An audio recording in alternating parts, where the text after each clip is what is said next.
week. India's infrastructure sector has been hit with more than its fair share of trouble. But it was always assumed that the road segment is doing just a touch better than other segments like power. That was until earlier this year. Earlier this year, the NHAI conducted an auction on road projects and there was hardly any private sector interest. That got everybody to sit up and take notice. What's gone wrong? Is it the poor financial health of these road developers, or is it more than that? Nikhil Inamdar reports and tries to understand what it will take to maneuver a smooth about turn for the sector.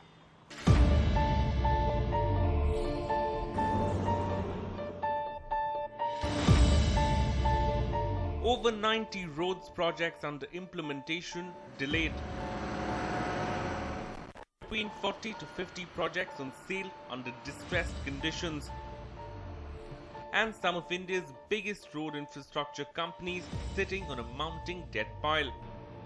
It's perhaps this grim environment that's dissuading India's private companies from expanding further into the road sector, which seems to have hit a rough patch. Today you have a rather negative sentiment about the sector among the investment community, and some, quite a lot of concern among private developers as well, that perhaps they won't realize the returns on previous projects that they'd hoped for. The most telling sign was the recent auction by the NHAI, or the National Highways Authority of India, where barely 300 kilometers of road contracts were bid for as against a target of over 1500 kilometers.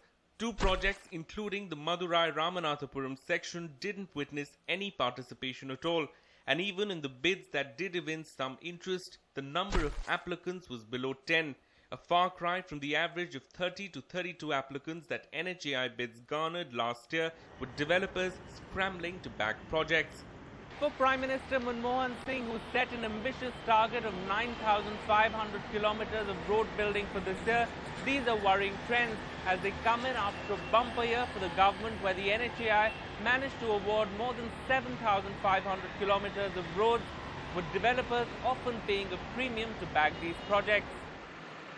Ironically, it's perhaps the developers themselves who are partially to blame for this current crisis that's hit the Indian highway sector.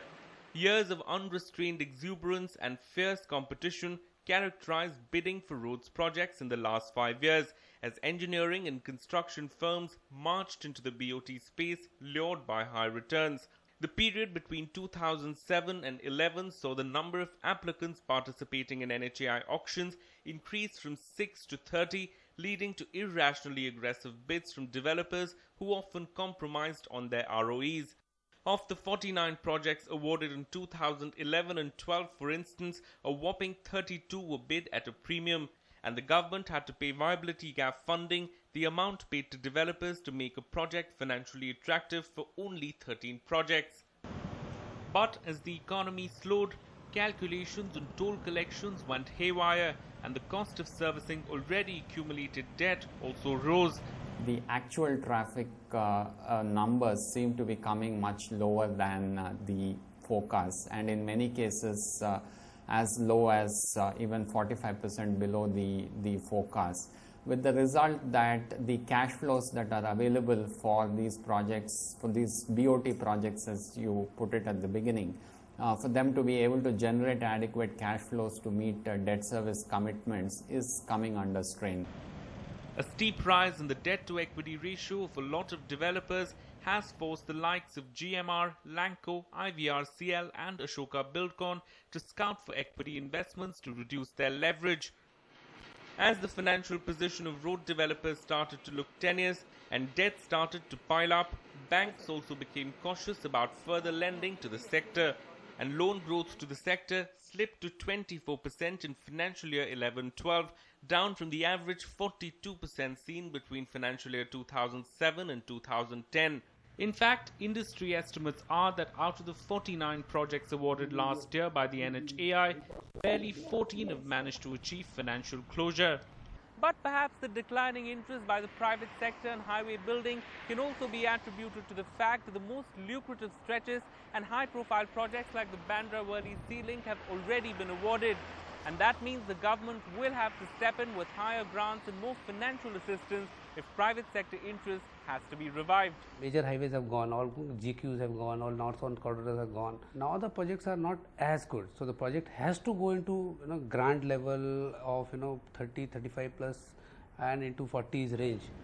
And that's exactly what the government has set out to do. Plans to award 40% of new highway contracts under the new EPC norms, where the contractor has to just construct the road and the government takes care of the finance, as opposed to a BOT contract where the developer has to also arrange for the funding. Reports suggest the Roads Ministry will award 3,000 kilometers of the total target of 9,500 kilometers through the EPC route this year. Add to that the PM's move to relax norms to enable easy transfer of government land for projects under public-private partnerships. One of the key hurdles for growth in the sector makes developers believe growth could return soon. Under the present norms, government land transfers have to get a cabinet nod. But this relaxation could help the NHAI or other authorities to do away with this condition and expedite the award of projects. Organizations such as NHAI may not require to take each individual project to the cabinet for clearance. If they, for example, have a particular program already approved, then for the individual project, they don't need to go back to the government, and that can avoid a hell lot of a time. It's no doubt going to be a long road ahead before things get significantly better. But unlike in the other segments of the infrastructure space where policy logjams have meant years of uncertainty, it does look like the road segment is poised to take a turn for the better, with the PMO now swinging into action. In Mumbai, Nikhil Anandar, NDTV Profit. India's #1 news app just got even better. Download NDTV's new app. Fully optimized for retina display, full screen view, faster response time, and Sudoku. NDTV's new iPad app. Download now.